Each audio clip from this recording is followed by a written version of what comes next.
Muito bem, meu amigo Eduardo.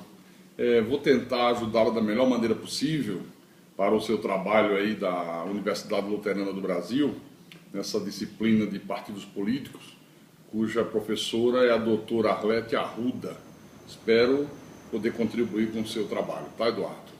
Bom, você me pede para eu dizer como é que eu vi e o que eu senti em relação aos períodos antes e depois de 1964, quando teve início a ditadura no Brasil, a Revolução, apesar da minha pouca idade na época. É verdade, em 64 eu tinha apenas 9 anos de idade, então não dava para ter muita noção do que estava acontecendo, mas eu me lembro, Eduardo, que quando eu tinha a idade de 12 anos, 3 anos depois, né, eu já começava a ter uma consciência ainda muito de leve do que ocorria no país, porque eu lia muito, acompanhava muito o que a imprensa dizia.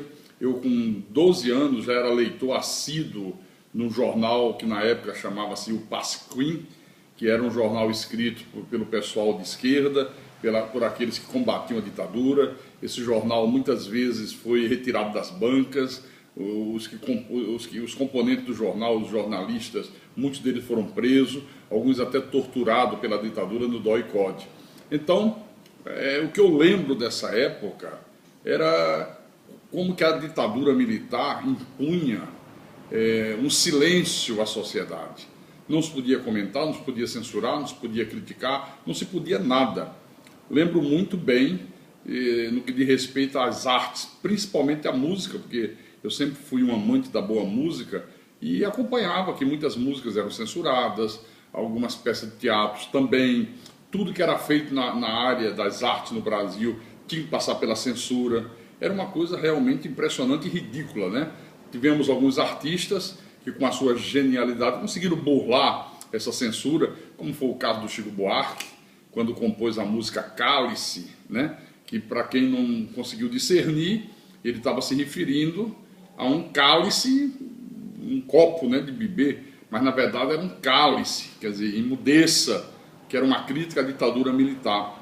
Também a genialidade do artista Chico Buarque mesmo, quando compôs aquela música Apesar de Você, que parecia ser um recado para alguém, mas era um recado direto à ditadura militar. E como a censura era composta por pessoas de pouca capacidade intelectual, essas coisas acabavam passando, né? Então foi um período muito negro da história do Brasil, que apesar da minha pouca idade, eu guardo na memória isso, né?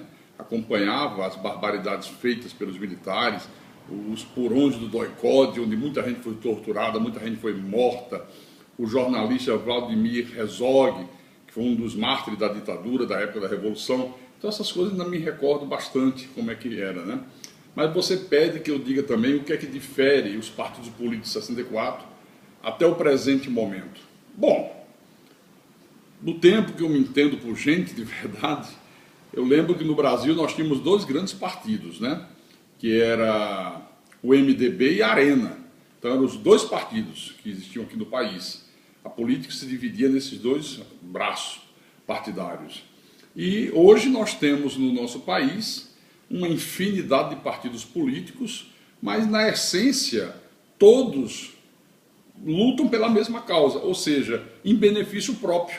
Nós não vemos uma política partidária que vise o bem da sociedade, que procure zelar pelo bem-estar social.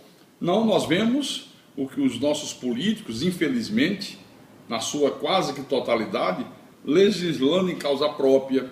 A pessoa se candidata, se oferece para disputar um cargo eletivo, um cargo público, ele não vai pensando em ajudar a sociedade.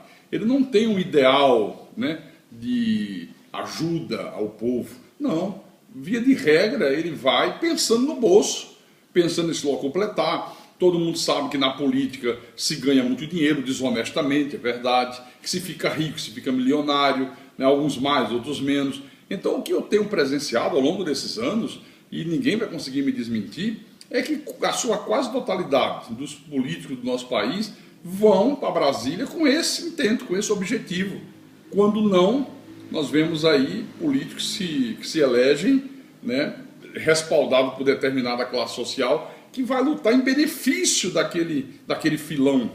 Por exemplo, nós temos o partido que defende os produtores rurais, né?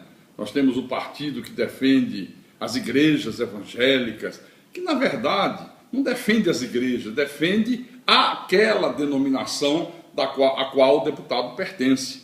Ele ali busca defendê-la, buscar recursos para aquela denominação, né?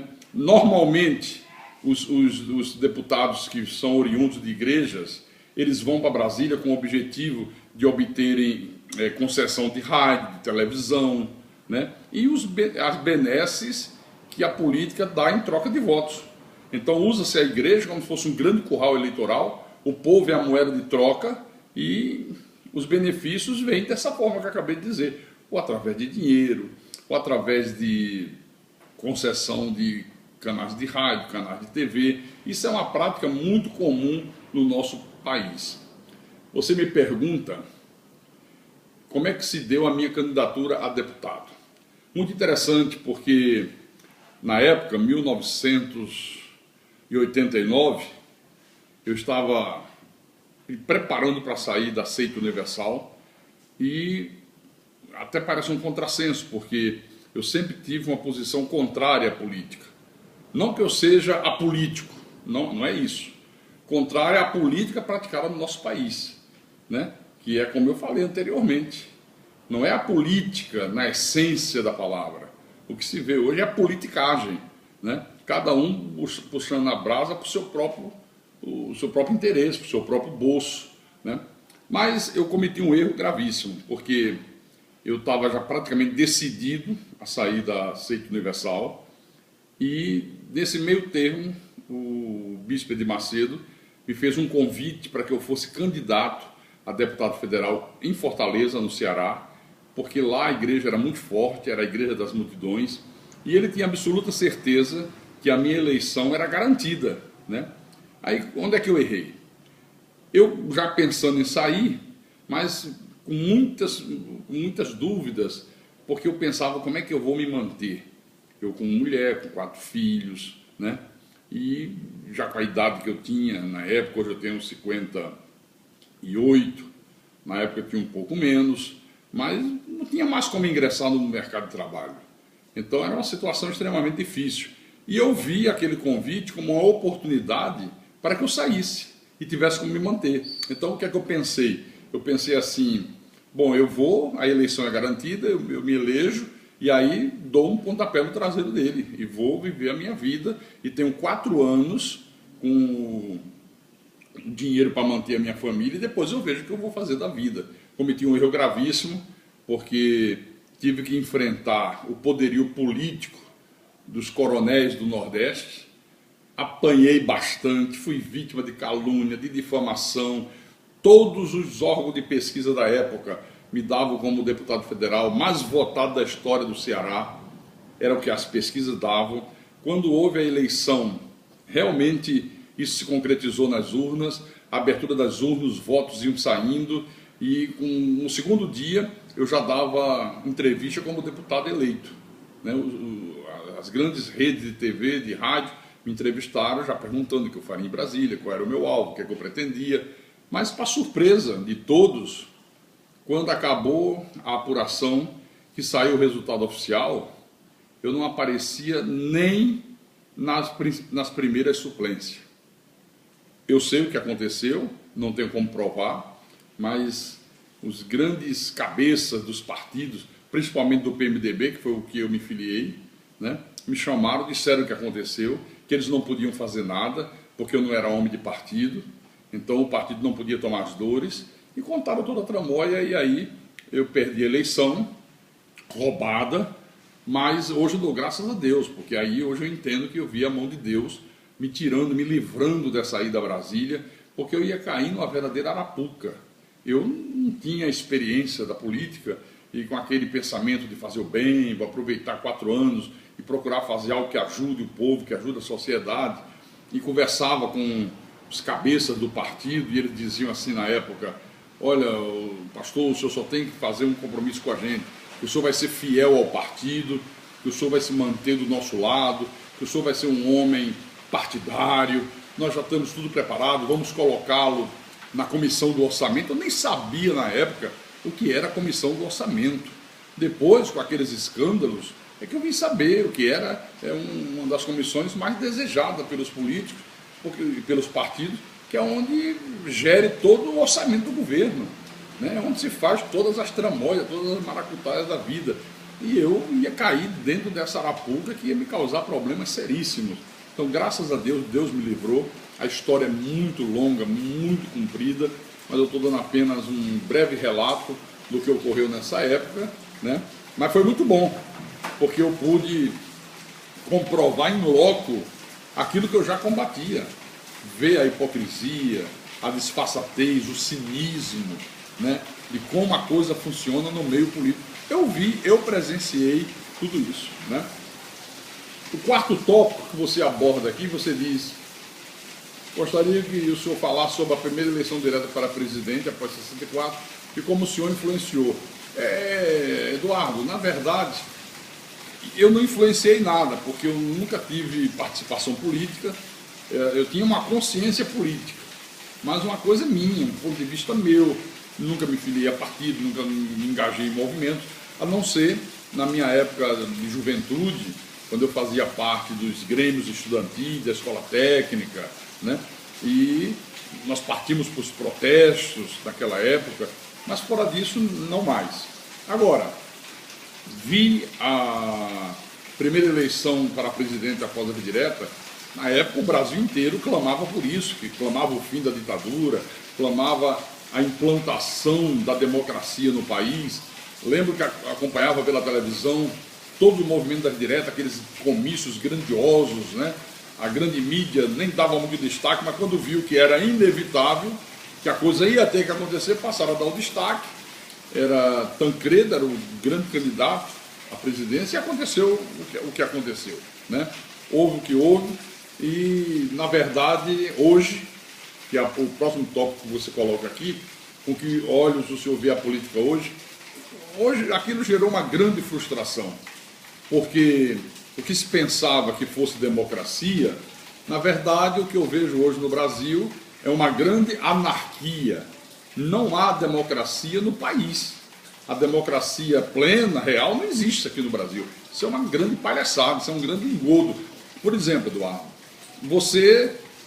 se você quiser disputar um cargo de deputado federal, estadual ou de senador, você tem que se submeter ao partido.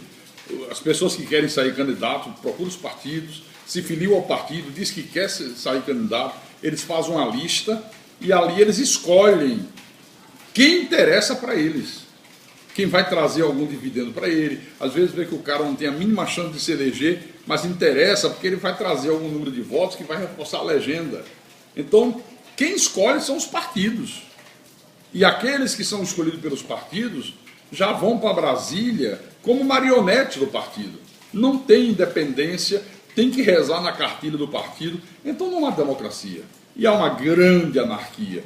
Eu tenho dito, é um ponto de vista um pouco polêmico, mas seria muito bom hoje no Brasil a volta dos militares. Não naquele nível de 64, né? Mas a volta dos militares no sentido de moralizar o país, de dar um freio na roubalheira, na imoralidade, na indecência, na depravação que toma conta da nossa sociedade. Os nossos meios de comunicação têm sido uma verdadeira metralhadora giratória contra a família, contra os bons costumes. E eu creio que se os militares hoje assumissem o poder, sem aquele espírito de violência como foi em 64, mas com um outro espírito, mudaria muita coisa para melhor, não tenho nenhuma dúvida.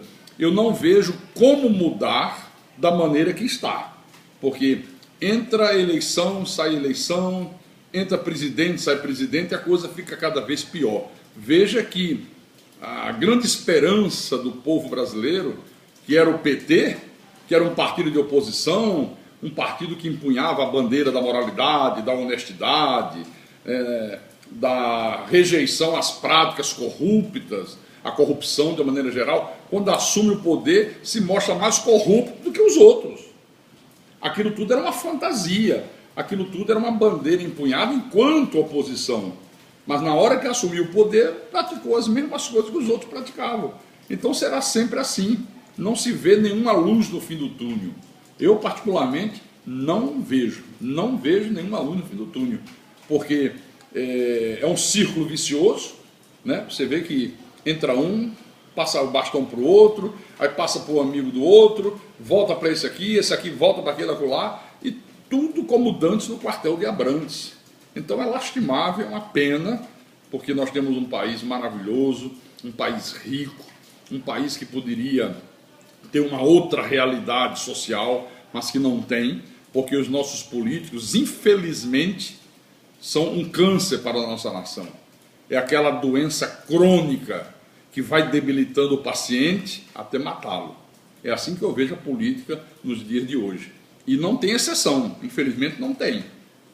Vemos aí agora, por exemplo, o Romário, que como um grande ídolo do esporte surpreende ao se eleger deputado e ter a coragem de falar o que ele fala, né? Dizer que não há seriedade, que não se consegue fazer nada em Brasília. O palhaço Tiririca, que essa semana trouxe uma declaração dizendo: eu nasci para ser palhaço, para entreter o povo, né? Para divertir o povo e não para fazer o povo de palhaço. Então dizendo que não se lança mais candidato, porque ficou frustrado porque viu que em Brasília não se faz nada em benefício do povo. É uma grande máfia que dirige os destinos de quase 200 milhões de brasileiros sem nenhuma preocupação com o bem-estar desses brasileiros. Essa que é a grande realidade e que poucos têm a coragem de falar. Eu tenho. Bom, mas você pergunta aqui se nós estamos realmente em um país laico. Claro, é evidente que não. A religião predomina no nosso país. Os governos se prostituem com a religião, e quando eu digo a religião de uma forma generalizada, né? Não há país laico. O próprio catolicismo desfila de mãos dadas com o poder. Hoje nós vemos as chamadas igrejas evangélicas, que na minha opinião há uma diferença entre igreja evangélica e igreja cristã. Hoje qualquer movimento que surge, que não seja catolicismo, é chamado de igreja evangélica, e aí está a minha crítica. Ser cristão é uma coisa, ser evangélico é outra, completamente diferente, e nós vemos eles seguindo o mesmo caminho que o catolicismo trilhou. Então hoje já há uma prostituição misturada de todas as religiões com o poder, porque os nossos políticos observaram que o meio religioso é um grande filão de votos. E aí não perderam tempo. E não perderão tempo. Os pastores, entre aspas, né, também descobriram que aquilo que os políticos mais gostam, eles têm, que é o toma lá da cá. Então, um jogo de interesse de ambos os lados, sem ninguém visar o bem-estar da sociedade. Cada um visando o seu bem-estar, cada um olhando a igreja como uma empresa, e ele, que é o presidente da igreja, dirige a igreja como se estivesse dirigindo uma grande indústria e vai em busca dos benefícios para aquela organização, não para o povo, mas para eles que formam a cúpula, como por exemplo a Seita Universal, né? Você vê que a bancada evangélica em Brasília hoje é uma vergonha, é a mais ausente, é a mais ineficiente, é a mais corrupta. É uma verdade, né? Infelizmente, nós não podemos negar isso. É que a grande mídia não aborda a coisa dessa maneira, não interessa, porque há muito jogo de interesse, mas para quem tem um pouco de discernimento, um pouco de visão crítica, e como eu tenho muito conhecimento dos anos que vivi no seio dessas religiões, eu posso falar isso de cadeira de camarote, né? É a grande realidade, infelizmente, é a grande realidade. Então, nessas minhas considerações finais, Eduardo, eu só posso dizer que, olhando pelo lado da política, não posso ver uma luz no fim do túnel. Eu não vejo, nesse momento, nenhuma possibilidade de mudanças no nosso país. Eu vejo que a coisa vai permanecer por muito tempo, um cacique passa para outro, quando chega no final cria um filhote de cacique, aquele dá continuidade, e assim a coisa vai ser gerida durante ainda muitos anos. Não sei se haverá no futuro alguém que seja levantado, que olhe para as necessidades do povo, que veja a sociedade como o alvo da política, né? Eu particularmente sou muito cético a esse respeito. Não consigo visualizar isso aí. Não consigo mesmo. Não vou mentir aqui, porque não caberia isso, né? Eu sou de falar a verdade. Vejo, sim, um túnel extremamente escuro de corrupção, de ladruagem, de hipocrisia, de dissimulação, de engodo, de engano da sociedade, de tudo que não presta, mas nenhuma luz para afastar essas trevas. Essa é a minha opinião, Eduardo. Fiz a coisa muito rápida, de improviso, porque tive dificuldade com o material de gravação, que estava com problemas, mas espero que tenha ajudado você, né? E se quiser depois que faça algo semelhante com mais tempo, com mais preparo, com mais dados, eu farei com todo prazer, com todo amor e com todo carinho, tá? Um grande abraço.